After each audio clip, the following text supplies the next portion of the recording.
Anda kembali bersama kami di Forum Christian. Tadi kami bahas dan mendengarkan cerita dari dua senior saya, ada Mas Nur Hadi dari Tempo dan juga Bang Nanta dari salah satu media di Kalimantan.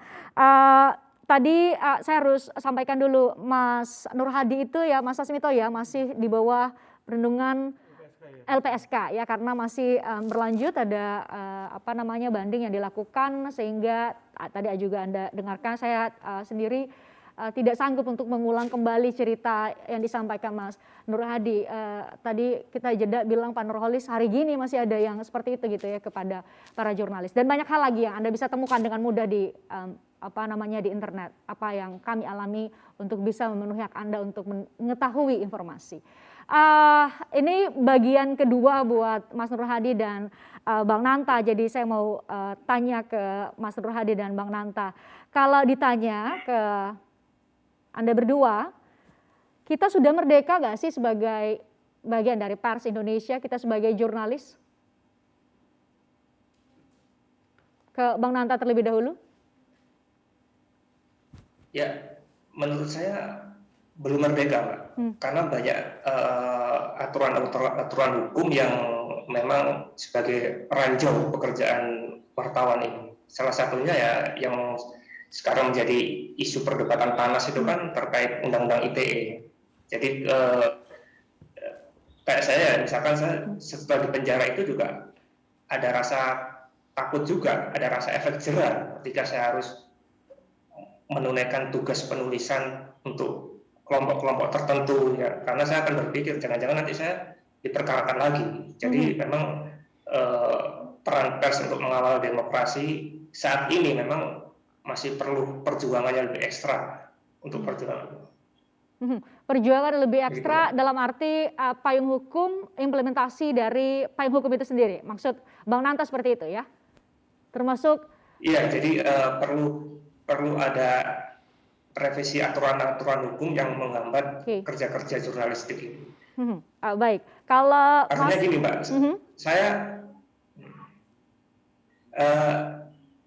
saya tidak mengatakan bahwa wartawan itu kebal hukum. Kalau memang wartawan melakukan kesalahan, tindak pidana konvensional, misalkan seperti pemerasan, monggo silakan dihukum. Tapi sepanjang itu kerja-kerja jurnalistik menyuarakan aspirasi masyarakat, menuntut keadilan, ya janganlah dipidanakan. Itu yang patut untuk digarisbawahi. Mas Nur Hadi, kalau Anda diberi pertanyaan yang sama, jawaban apa yang Mas Nur Hadi mau sampaikan? Kalau sepenuhnya merdeka belum, Mbak ya. Kalau ditanya itu sepenuhnya merdeka belum. Kalau mengacu dari data AJI tahun 2021 kan, tingkat kekerasan kan 43 kasus. 12 diantaranya itu adalah penegak hukum polisian. Jadi yang melakukan kekerasan itu lebih banyak polisi.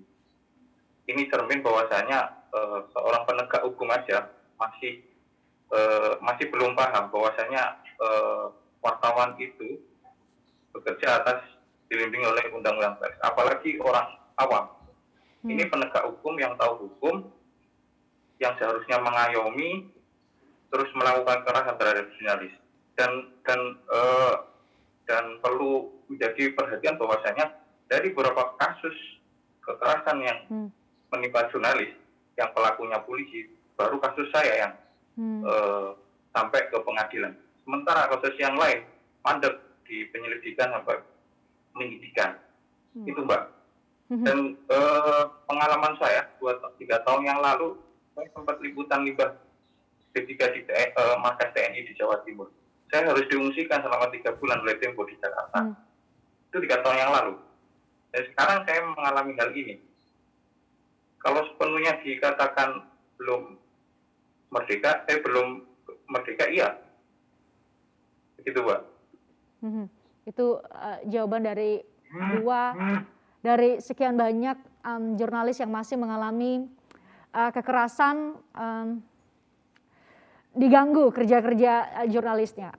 Selain kekerasan fisik tadi, kemudian kekerasan dalam arti kriminalisasi karena ada aturan yang seharusnya tidak diterapkan secara tepat dilakukan saat ini. sama juga Mas Sasmito menggambarkan kepada pemirsa bahwa tantangan kita itu banyak sebagai jurnalis. Mas Sasmito bisa menjelaskan ada doxing, ada jurnalis yang diretas, ada yang handphonenya betul ya disadap dan lain-lain. Mungkin bisa gambarkan kepada kami apa saja secara sederhana apa saja yang tantangan-tantangan yang ada di era sekarang. Ya, yang paling terlihat di depan mata memang selain kekerasan fisik, teror, ini ancaman Undang-Undang ITE ya. Jadi kalau kita lihat data dari Dewan Pers, pengaduan masyarakat ke Dewan Pers dengan menggunakan Undang-Undang ITE selama 1 tahun 2021 kemarin itu ada sekitar 40-an laporan atau pengaduan dari masyarakat ke Dewan Pers terkait pemberitaan dengan menggunakan Undang-Undang ITE. Nah ini kan artinya memang ancamannya sangat nyata gitu ya. Untung di Dewan Pers kita bisa menjaga teman-teman jurnalis gitu ya. Jadi tidak semua 40-an kasus itu kemudian masuk ke kepolisian, terus kemudian kejaksaan dan diadili di pengadilan gitu ya. Jadi ancaman ini memang sangat nyata sekali. Nah kemudian dari sisi keselamatan kita AJI membaginya 4 Mbak. Jadi satu keselamatan digital, ini juga ancamannya semakin nyata ketika pandemi kemarin karena banyak serangan doxing, peretasan, DDoS dan sebagainya gitu. Sementara regulasi kita tidak menjangkau sampai serangan digital. Terus kemudian keselamatan dari sisi hukum ya, seperti kriminalisasi dan sebagainya. Dan yang ketiga keselamatan fisik ini juga masih menjadi catatan teman-teman jurnalis. Dan yang terakhir kesehatan mental, keselamatan kesehatan mental yang kalau kita berkaca di pandemi dalam 2 tahun terakhir ini banyak sekali laporan yang masuk ke AJI yang teman-teman itu merasa terganggu kesehatan mentalnya. Karena ada pola perubahan kerja ketika sebelum pandemi yang biasa sering ke lapangan, terus kemudian pola kerjanya berubah, lebih banyak di rumah, online dan sebagainya. Ini kemudian mengganggu kesehatan mental teman-teman. Kurang piknik. Kurang piknik jadinya. Dalam arti gini, jurnalis itu kan suka jalan-jalan kemana-mana, nggak pernah keluar itu ya.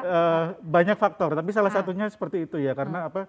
Kita terbiasa kerja di lapangan, tapi kemudian dipaksa bekerja dari rumah. Nah ini memang banyak dikeluhkan masyarakat. Kemudian teman-teman jurnalis ada gangguan kesehatan mental gitu ya. Nah ini kenapa AJI nanti tahun depan kita ingin mendorong survei di berbagai kota tentang indeks keselamatan jurnalis. Jadi kita akan tahu teman-teman dari sisi keselamatan fisik seperti apa, keselamatan digitalnya seperti apa, hukumnya seperti apa, dan kesehatan mentalnya seperti apa. Ini nanti kita akan lihat dalam 1 tahun ke depan di berbagai provinsi di Indonesia.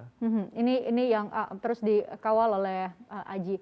Kalau dari PWI Pak Nurholis melihat fakta tadi tidak hanya kekerasan fisik, kekerasan yang banyak juga dialami tadi disebutkan tantangan juga dihadapi oleh jurnalis. Pak Nurholis melihatnya seperti apa? Termasuk digital ya, Mas Sasmito ya, yang kemudian kita juga harus hadapi.